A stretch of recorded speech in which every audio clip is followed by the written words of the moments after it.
right? Another way to think about it, let's say you pick door number 1. Now, Monty either shows you door number 2 or door number 3, but really by switching, you're really capturing those other 2 doors. Those 2 doors have now reduced themselves down to 1. But if the prize was originally behind door number 2 or door number 3, either way to begin with, that prize is behind the other door. The Rational View is a weekly series hosted by me, Dr. Alan Scott, providing a rational, evidence-based perspective addressing important societal issues. Hello and welcome to another episode of The Rational View. I'm your host, Dr. Al Scott. On this episode, I want to talk about how humans are poor reasoners and easily fooled. Misconceptions and misunderstandings of statistics are at the root of society's problems with communicating and understanding science. So I thought I'd call up an expert in the field of statistics who has been studying how statistics are communicated to the public. As always, if you like what you're hearing, please press like on the podcast episode that you're looking at. Share with me a comment and share it with your friends. I'd love to hear from you. Today I'll be speaking with an old friend who I teamed up with for 3 years on the University of Guelph varsity men's curling team. Dr. Jeremy Balka is a teaching-focused associate professor in the Department of Mathematics and Statistics at the University of Guelph. He has a YouTube channel on statistics with over 100,000 subscribers. Look it up, it's JB Statistics. Jeremy, welcome to The Rational View. Thanks for having me, Al. It's a pleasure to be here. Nice to touch base again. It's been a long time. It has been a long time. The last time we hung out, I think, was the previous millennium. I remember we did actually curl there, and I remember actually, or I at least in my false memory, I thought I played pretty well. Yeah, did you come up and play with us once? I came up and played with you once. I did, yeah. I remember that very well because I'd been playing poorly with my brothers in our one annual Bonspiel, and I came up and I played well with you, and I remember that very well. Well, we had some pretty rockin' good times curling back in the day. I remember back in University of Guelph curling team, we used to spend our weekends in the winter semester going to curling Bonspiels instead of studying. We definitely had some good times there, Al. And you know what? I often think of that big comeback against Waterloo. I don't know if you remember that one. We were down 5 with 2 ends to play in the Ontario University Playdowns, and they didn't even have a shot for the tie in 10. I remember that. There's actually some interesting probability things in there as well, but playing the freeze instead of the hit. You do remember, yes. We played that angle freeze to try and really stick it to them, and fun when it works. Yeah. So I remember back in the day, you were, I think, putting yourself through university playing Texas Hold'em and doing rather well. Yeah, well, that's a rather well is a relative thing. I didn't get rich like some folks did on the internet poker boom and things like that. But yeah, during my master's especially, it was a nice little bonus to play a little poker on the side. Absolutely. So there were some fun times there. I remember you played a very straightforward statistical method, right? You just folded everything until you got a pair of aces or a pair of kings, and you were making like $50 an hour. Not quite that simple, and I probably wasn't making that kind of money in the games I was playing in there. But that back then, when the poker before the big poker boom, the skill of the players wasn't all that high. So yeah, that got you pretty far just playing tight and not throwing your money away with garbage hands, calling raises with 10 deuce suited all the time and things like that. So sticking to premium hands and playing reasonably back in the day did pretty well. Things have gotten a lot more competitive over the years when people realized there was a little bit of money to be made. Was this what got you into statistics in the first place? No, but it was related in a sense, because I've always thought about things in terms of probabilities. My brothers would mock me sometimes when I was much younger with that. What are the odds? I'd say stuff like that. So I did, even as a child, think about things in terms of probabilities, in terms of especially in terms of distributions of things. Sometimes people would see a certain average and think that was kind of the be all and end all, and somewhere in my weird little abstract mind, I'd think that that was just one of the values that we happened to see from the distribution of possible values we could have gotten. That line of thinking plays a pretty fundamental role in statistics. So I did take a little while to get to the statistics side of things in terms of my education, but it was always part of how I thought and how I thought about things and where my skills lay. So the theme that I wanted to explore in this was, humans are basically poor reasoners and we're easily fooled. And this leads people down rabbit holes. And maybe I want to inoculate people a little bit against bad statistics, because I think a lack of understanding of statistics is one of the problems why people can't follow scientific announcements, or they get fooled very easly. What do you think? Is that something that you come across? Oh, certainly. A lack of understanding of how statistics works, and especially when we actually get to inferential statistics, if we're starting to do things like hypothesis testing and coming up with confidence intervals, they're a little bit tricky to fully grasp. And if you're reading the media's interpretation of something like that, they might have gotten it wrong, or they might be trying to simplify things, and in the simplification, not really getting to the heart of the matter. So it's tough for non-experts in the field to express themselves really cleanly and truthfully and get it across to the masses in an accessible form, while still conveying the reality of what that information means. So that's definitely true that there's some pretty serious misunderstandings of what we do in statistics, for sure.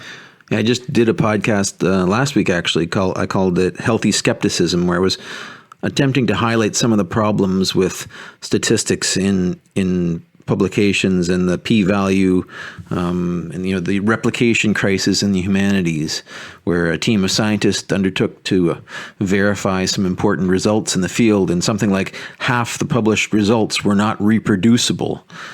Is that something you've looked into?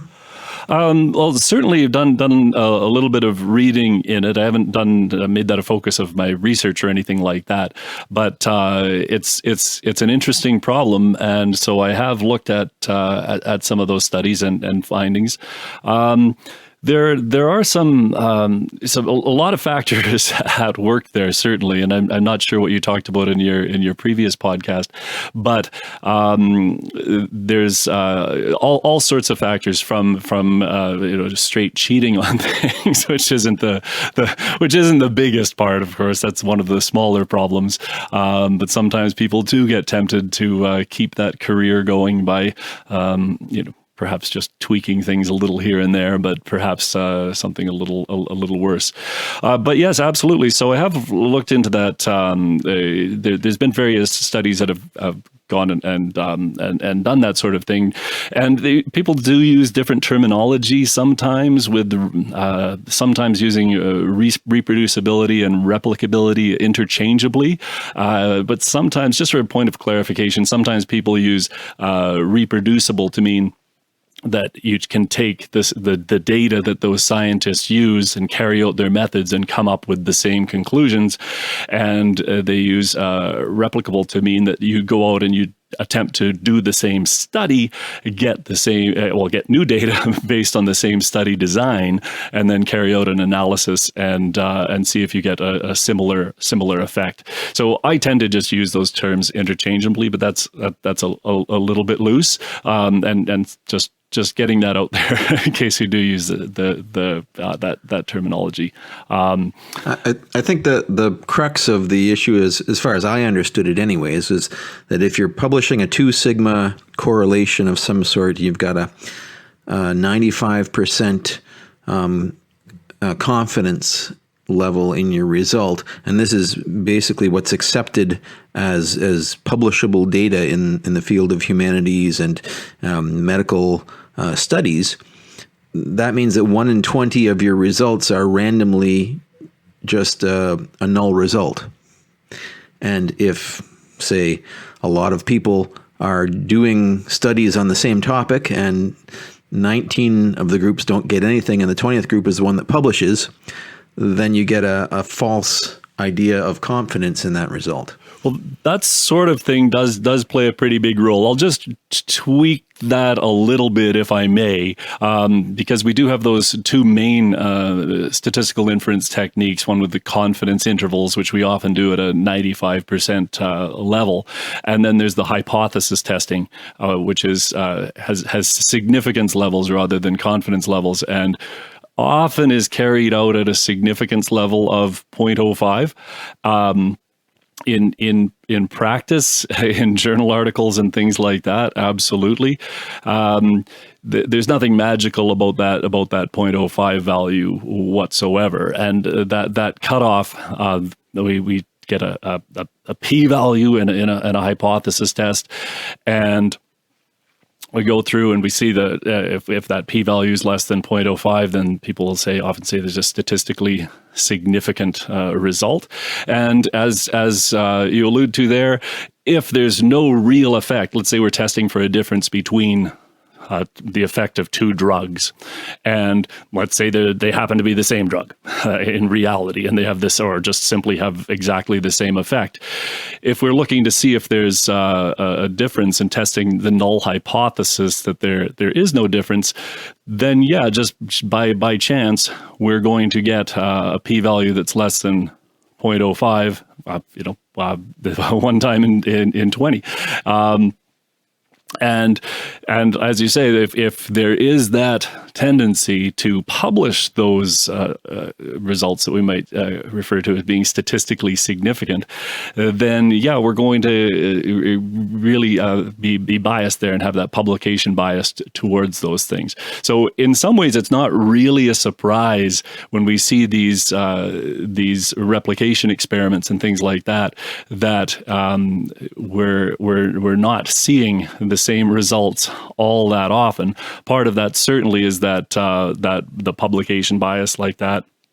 Millions of researchers doing millions of studies and just only publishing where we see something interesting or unusual or that sort of thing that can really throw stuff off. There's also other issues that are a little bit more subtle, or perhaps a little bit more subtle, where you go fishing in the data to find a hypothesis to test, and combing through various variables or correlations. Absolutely, right. You're sitting there and you're going, isn't that interesting that these 2 groups would have such a seemingly different effect here. Now let's test if there's a difference between those 2 groups. And of course, yeah, cherry picking like that, it really does throw off the math in a sense, right? Where we shouldn't be using the same data that suggests a hypothesis to test that hypothesis.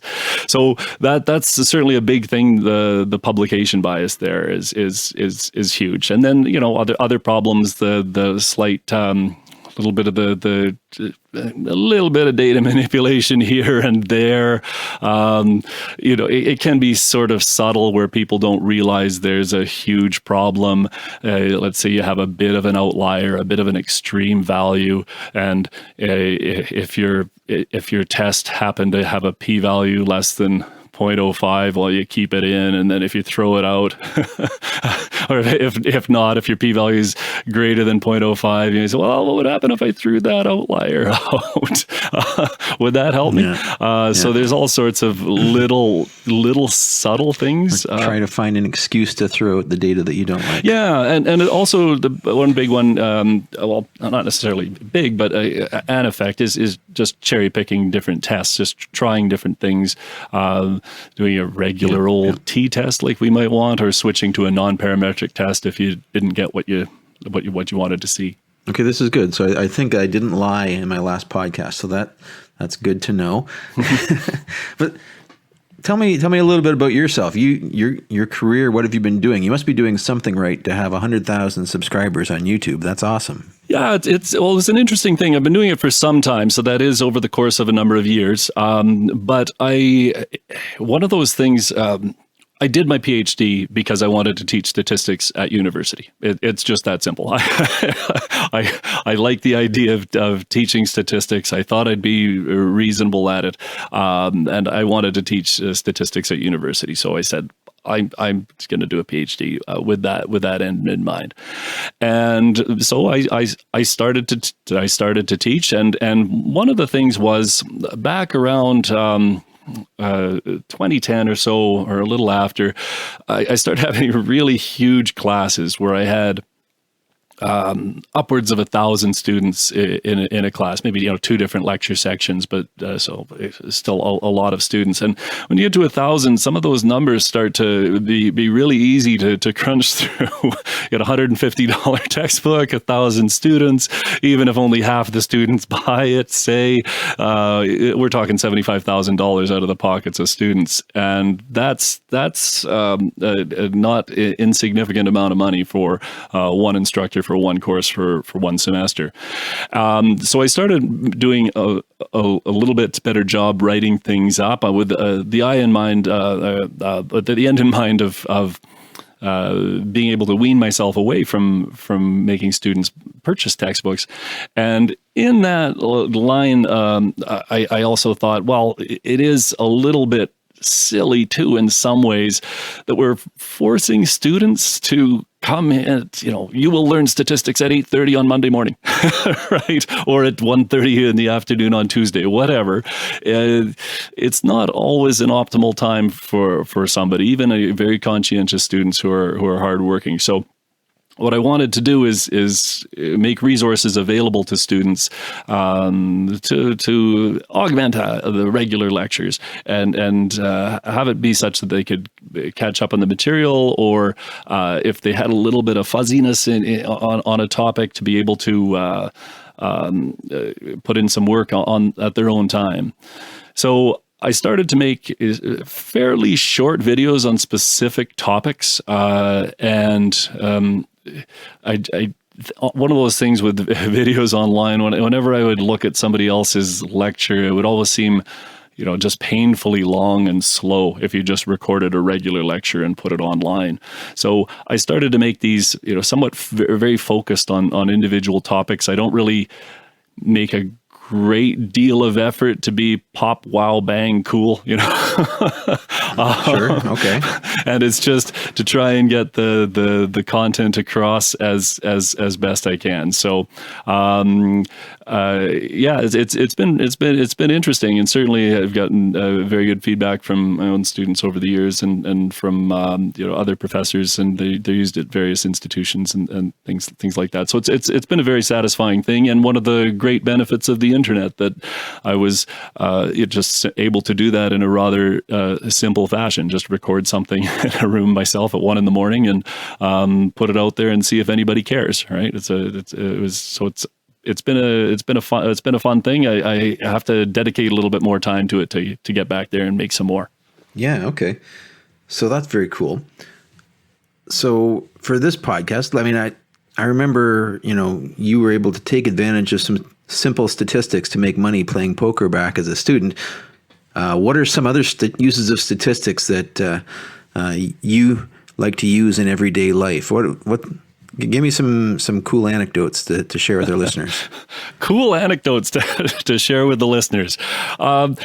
It comes into everyday life a lot. It really does. A number of things. Well, one of the first things pops into my head is the atrocious calls, strategy decisions that when I watch football games, be it NFL or college. Okay. And football. Yeah, not that helps me. In fact, it's probably a frustrating thing because you watch and you see them do very, very silly things, which are pretty obviously silly with some basic stats knowledge. Okay, this is very interesting. Well, there's one of the things that's fairly obvious and well known, I think, at least in football statistics, folks, is that coaches tend to be far too wimpy. For a big, manly, tough guy game, they tend to take the easy way out a lot, punting essentially when they should be going for it. Okay. Fourth and one from the opposition 48 or something like that in a tie game, and you don't want to go into halftime giving them points at the end, so let's just punt and pin them down. And these things are fairly clear mistakes, and there's people who've put in a lot of research into this. I have not, but sometimes it's very, very obvious. So the watching sports, I'd say it's probably more of a frustration to know a little bit more. But there's things come up. It does help a little bit, just even in the financial markets, although they're pretty strange these days. One might argue, and not something I can get my mind wrapped around all that well. But still, the basic principles do hold quite well, and do give you an opportunity, for at least sometimes, to have a good idea that might make you a little bit of money. Yeah, there's a lot of mathematicians that are making money on the stock market as running these derivative programs and developing the algorithms for selling and short selling and long selling and all that sort of thing. Oh, absolutely, right? Absolutely. So, and people with, even a lot of people came from your type of background, right, with a PhD in physics and went into that sort of thing as quants in the finance industry, and made a lot of money. So I haven't done anything like that, but I think an understanding, at least of variability and the natural variability in things. Well, one, it might help you weather the storm a little bit when on those downturns, and realize that these things just happen. And maybe my poker background helps there a little bit as well, because those downsides on anything involving money are not that much fun. But with a little bit of experience, it does come a little bit easier. I'd say, though, one of the things is that where my area expertise in statistics does help is even just in reading the news or regular old journal articles, and with the knowledge of publication bias and what sort of shenanigans might have been behind the scenes, lets you read things with a critical eye, and healthy skepticism. Absolutely, and there's lots of times, and I use certain examples in class with the students, where it might be a published journal article, and perhaps they have a p-value of 0.04 or something along those lines, but you think it's a bit of a wacky hypothesis, or some might call it a bit of a wacky hypothesis, and one of those things where extraordinary claims need extraordinary evidence, right? So for you to feel comfortable about it anyway. So one of those ones where if it's something that is just not sure, there's lots of counterintuitive things that are in fact true, but if it's one of those things where you think this is a little bit fishy, I'm not really buying it, you can think, well, I'm kind of dismissing this, even though this one particular study does show some evidence here. I'm going to, in my own way, downweight that. It's a bit of a dangerous road to go, because it allows you to bring your biases in, and that's always dangerous when you're bringing your biases to bear on something. But one article, you can remain biased and not be a pariah in the scientific field. these days, especially it just popped into my head here that it's a little bit worrisome to just say I dismiss things when they don't fit with my view of the world. Obviously, much has been made of confirmation bias these days, and so just only reading the things that you like to to read. But it's still, as far as statistical training goes, it is helpful to be able to not simply just read something and take it at face value, and at least think of the problems that might be behind the scenes, and that maybe it's a good idea to see if there are other studies backing that up, because we don't want to put too much weight into the results of one study. Yeah, another place that I think a knowledge of statistics comes in handy is gambling, and going to casinos. Many years ago, I played a little bit of blackjack in the day, and I decided to learn how to count cards. It's kind of frowned upon by the casinos because they benefit from slanting the odds in their favor. There's a good website I was using called Wizard of Odds. It shows house advantage under various rule variants, and you could recognize how much you're going to lose in the long run. And then you can count cards and kind of bring that back to your side of the table, just barely. I mean, the variance in these things is very huge, though, and I don't think people have a very good understanding of variance and in gambling, right? They always think that luck runs in streaks, for example, which is a fallacy, I think. But if I could just pop in here, Al, because I never knew you did card counting, because back in the day, before poker, I did as well a little bit, and so I used the high-low system there, and it's been a little while for me. But the 3 through 6s were the +1s, and the 10s and the face cards or the -1s, and so yeah, absolutely. The blackjack was interesting, and the history of how that came about is very interesting as well, with them hammering away at the hand calculators, coming up with a basic strategy. Believe it was a number of people that was at Army Research Base even back in the 50s, coming up with the basic strategy and figuring out, at least to a pretty good approximation, the house edge in it. And then when Ed Thorpe got his hands on that and said, wait a minute, when those let's see what happens when certain cards are left out and how that edge switches, because that edge is not all that big. And yeah, when figured out that when those low valued cards are disproportionately out of the deck, that it really swings over. And he made a lot of money in that, and before going off and making a lot of money in the stock market. So, I didn't know that about you, but as far as variance goes, absolutely. And the variance in blackjack is astronomical, and it's much, much, much higher than in poker for the same expectation. Well, depending on your skills, of course, right? But the overall, for people who are equally skilled in the sense of arriving at the same expected winnings, let's say, then the variance is much higher in blackjack. It's the perception of people, though. Everyone you play with thinks that luck runs in streaks, and if you're in a bad deck or a good deck and you're getting a streak of luck, say, it's not the fact that luck runs in streaks, it's that it's much more memorable when luck runs in streaks. And if randomly you string together a series of wins or losses, you're going to remember that much more than the 2 hours you played going up and down by one hand, right?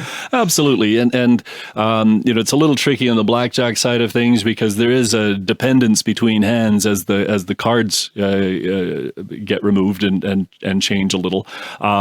So there is a possibility of some relationships there. But yeah, overall, if we simplify things and we go to the roulette table, say, and assume it's a balanced wheel, then sure, a very reasonable assumption is that what happens on one spin of the wheel doesn't give you any information about what's going to happen on the next. And there's all sorts of weird things that could happen, like a biased wheel, or sloped in some way or off balance. But overall, yeah, the notion that a black has come up a lot of times in a row for roulette, and so reds do is probably not a Good way to lose money. Probably not a good way to think. And yeah, roulette in any event is a good way to lose money. But yeah, if you're starting to bet heavy because you really do, and you start pulling and doubling up or something, and then things can get pretty sketchy for you. But yeah, it's one of those things we just through the long series of trials, long series of spins, eventually that the proportion of times red comes up, assuming a balanced wheel, will be 10 towards the 18 out of 38 for an American roulette wheel with 18 red, 18 black, and a couple of green. Mm-hmm. Mm-hmm. And another thing, if you're playing, you're gambling, and you lose a bunch of money, but you think, okay, in the long run, I'm going to even out because of the odds are going to even me back out. Is that a fallacy as well? Well, sure, especially on the gambling front. I mean, there's sort of the straightforward notion that that maybe you're just doing something bad, you're a bad poker player, or if there's anything with skill involved, that's more likely. Right? If there's anything with skill involved, then you do have to. If you're losing a lot of money, then it's something to at least consider that maybe you're overestimating your skill. But yeah, the evening out side of things, there's the law of large numbers, which I was alluding to with the roulette spins there, which I'm being a little bit loose here because technically we could be speaking mathematically about the weak law of large numbers and the strong law of large numbers. But overall, as it applies to probability, that through time, or through those roulette spins, let's say, that proportion of times red comes up will tend towards the true theoretical probability of red. And for a balanced wheel where everything's perfect, that's going to be that 18 out of 38. Mm-hmm. But that's because you get swamped by all those trials. If it's just sort of one of those really fluky things where it's 40 out of the first 50 are red, or if we just simplify it a little bit here to coin tosses, so not have to worry too much about the probabilities. If we're just tossing a fair coin, a theoretically fair coin that has a 50% chance of coming up heads on any individual toss, well, sure, sometimes we're going to get that 18 tosses, 18 heads out of the first 20 tosses. That's pretty darn unlikely. If we were to just keep going and keep tossing through time, all those remaining tosses, if we go and we do 1 million tosses, say, then all those million tosses that we're doing, that on average will come up 50% heads, those are going to swamp those earlier ones. It's not like there's a magical mystical force making that 18 heads say, well, no, tails has to come up. But we get swamped by those later trials, all those later trials that are on average coming up 50% heads that will swamp those earlier ones and make the proportion of times heads comes up 10 towards 0.5. I see. So the proportion tends to 0.5 over time, but you're still going to be down those 18 for quite some time. Well, you could. I mean, the most likely outcome after another million tosses is that heads is still ahead by 16, right? So if you go another, I mean, it's not that much more likely than the other ones, but it's the most likely thing that those next million tosses would be split, and that heads would be still ahead by 16. So it's one of those things. So just actually did crunch some numbers along these lines just today to get just a little bit of perspective on this. If let's preface this with you and I are playing a gambling game here, okay? So let's pretend we've gambled. It's not a good idea on my part, gambling against a statistics PhD, but all right. Well, on coin tosses, if he's an honest stats PhD and you've got a coin that you think that you're comfortable is a fair coin, then it's probably not a terrible idea. But let's say we've got a theoretically fair coin here, and by fair meaning the probability heads comes up on any individual trial is 0.5, and the tosses are independent. So knowing what happens on one toss tells us nothing about what's going to happen on future tosses. Let's go with that nice, clean, simple scenario. Okay. So if we're doing this, the proportion of wins for you and for me are both going to tend towards 0.5 as we go off into the future here, right? And we do this more and more tosses. But the actual amount that whoever is losing owes whoever is winning, well, that's going to vary, of course, but on average, that's going to increase through time. So really, yeah. So after 100 tosses here.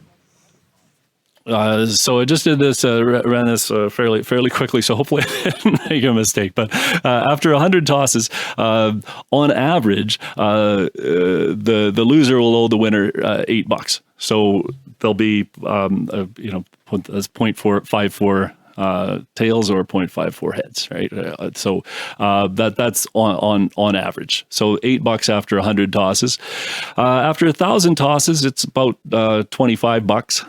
After 10,000, it's sort of ballpark 80. After 100,000, it's $250. After a million, we're up to 800 on average. Now, in some ways, that doesn't sound like a lot. You say, okay, 10,000 tosses, it's $80, right?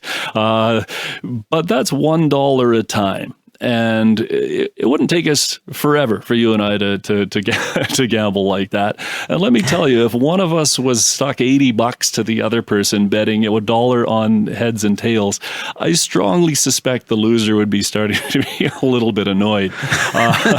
And so that difference and the average difference that just increases through time. There's nothing magical there where it doesn't go back to zero.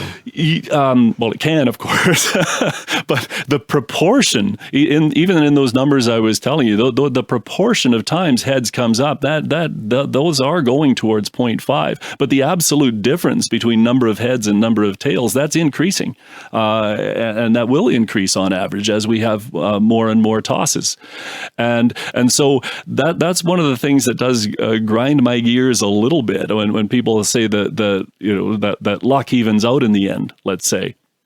And that is true in the very specific sense that those coin tosses will tend, the proportion of times heads comes up will tend towards the theoretical probability of heads. Yeah. So that's true. It's as the fraction of the amount of money you've bet over time that it tends to this average.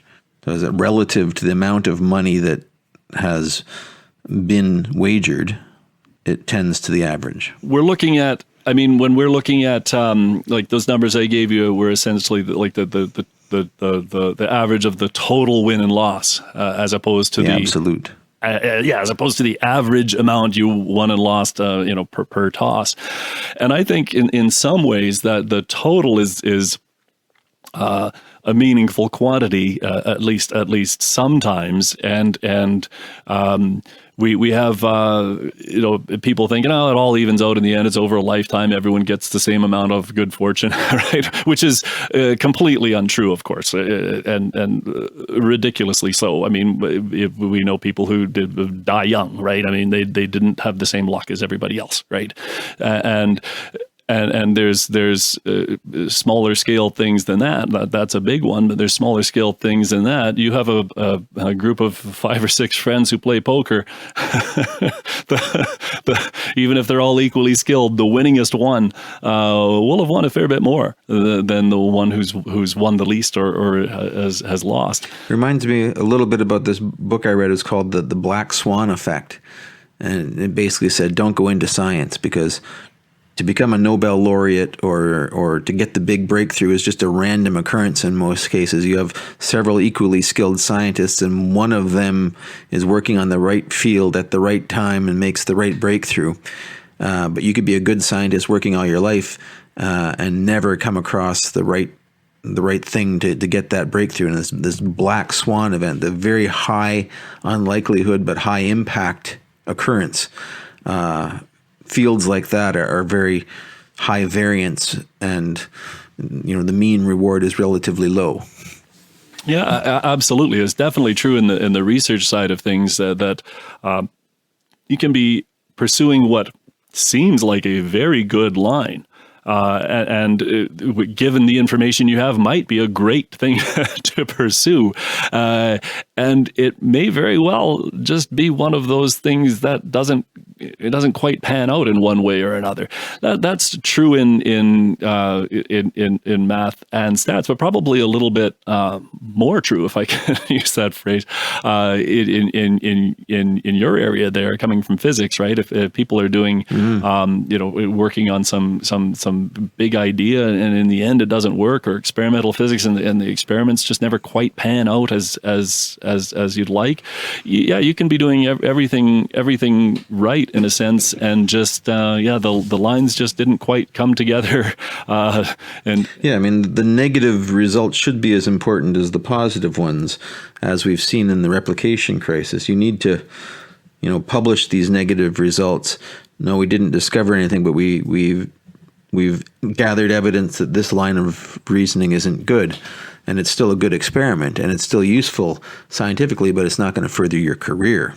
Yeah, absolutely. And there have been there's certainly some initiatives to have that happen more often. Have people not just publish those null results, but also things like putting their study plan up beforehand.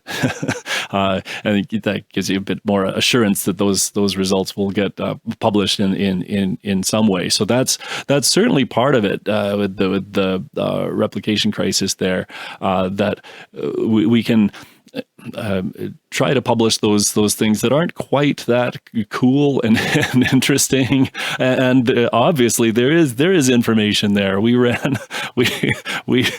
looked for a difference here and didn't find one. We did this and didn't find anything. That's certainly something, and it's not quite as interesting thing to read, perhaps, but it's certainly information that is valuable. Yeah, and just replicating other people's work, which we've found is very important for building confidence or breaking down confidence in the scientific process, especially.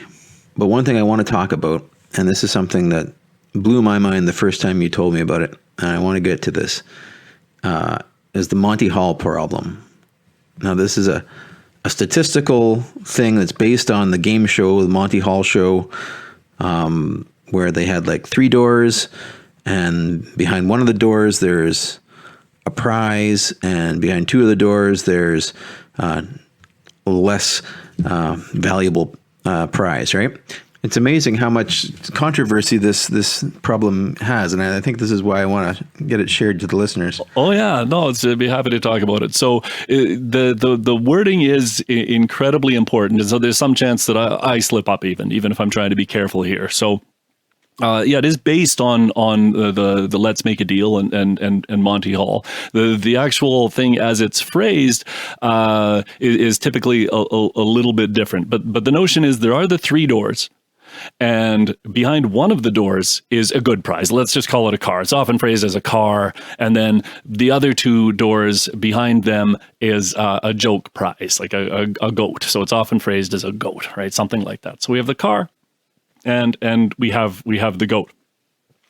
And so from the contestants' viewpoint, they're looking at 3 doors, and they don't have any information about this or the biases of the showrunners or where they put things. They just see the 3 doors, and so they pick one essentially at random. They pick whatever they feel, but we can think of it for this problem like they're picking one at random. So right away, then they have a 1 in 3 chance right off the get-go of picking the correct door. Right. Okay, so now's where it starts to get a little interesting, and we have to be a little careful with the wording. So the host, or Monty, always opens one of the other two doors to reveal the joke prize. So if you pick door one, say, then Monty might say, well, it's a good thing you didn't pick door number 3, and door number 3 will open, and there is a goat there. Or he might say it's a good thing you didn't pick door number 2, because there's a goat there.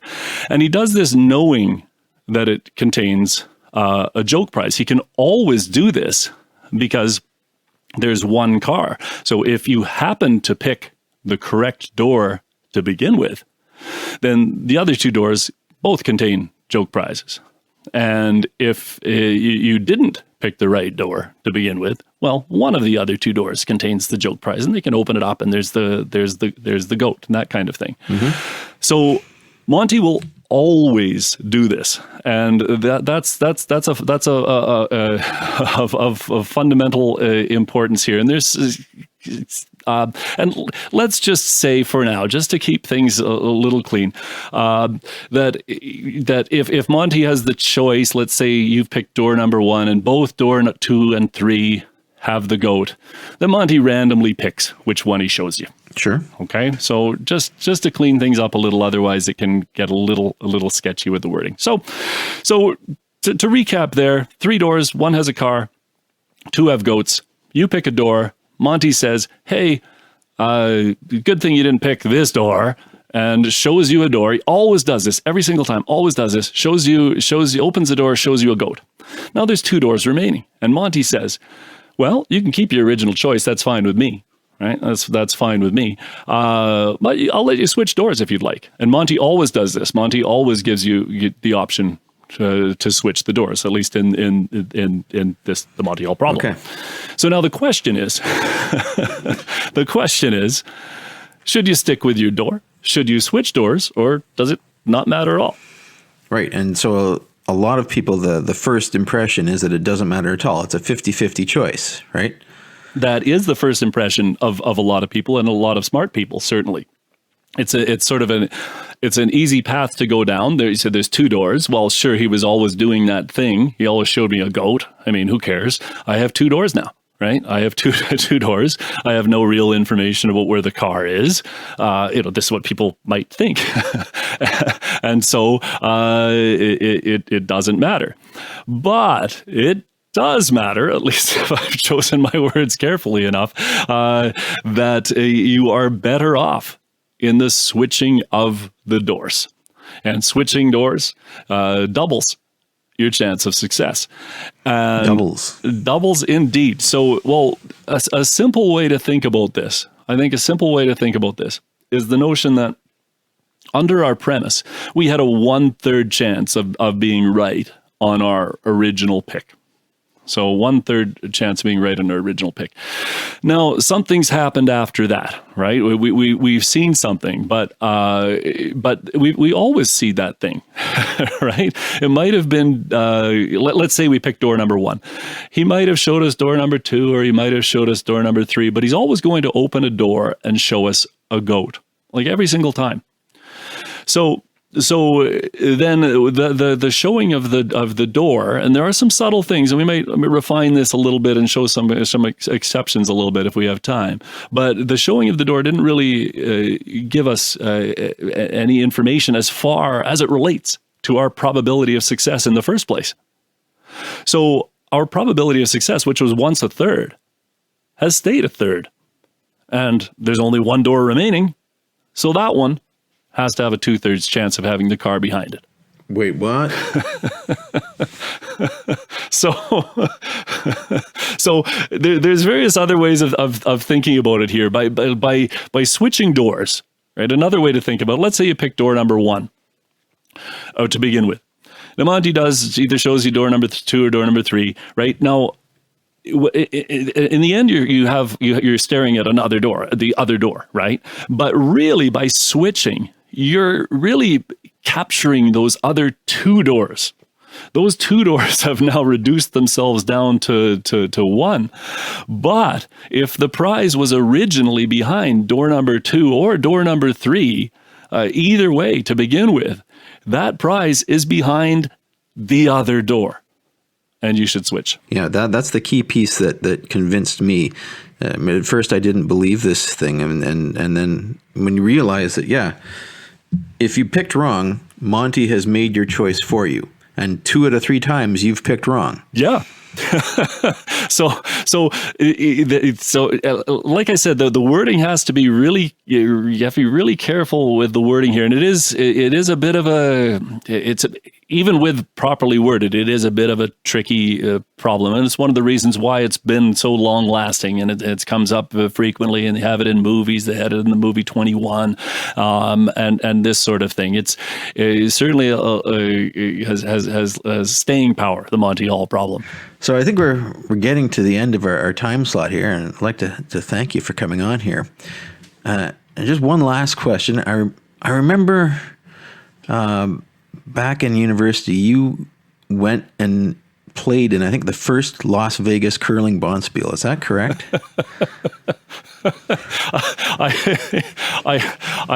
I believe it was the first. I did go. And what happened there, Jeremy? So I won the whole damn thing, Al. It was an absolute blast back in the day. Corey and I went down to Las Vegas and played in that bonspiel, and that was it was, well, the extra layer to that is it was a all-star bonspiel where people were paying to go and play with all-star curlers as skips, and somebody didn't show, they were sick or there's something like that, and they put me in as the skip. You were the all-star skip, and you won. I was the all-star skip. I felt really bad for a little bit for my team, who came from I think they're from Gimli, Manitoba, and they came down to play with an all-star skip, and they played with me instead. But I think they felt better about it when I won the whole damn thing. So I like to say that for a brief moment in time, I was the all-time money winner in the state of Nevada for curling. Awesome. I'm not 100% sure that's true, but I think it probably is. True at the time, anyway. Not far from true now, I would imagine. But that was, thanks for bringing that up, Al. That was a fun one. Yeah. And an absolute pleasure to be on here talking with you. It was great to touch base and to chat with you, just as a person, but it was fun to chat about these things today as well. All right. Thank you very much. If you're enjoying what you're hearing, please consider visiting my Patreon page and becoming a patron of this podcast at patron.podbean.com/TheRationalView.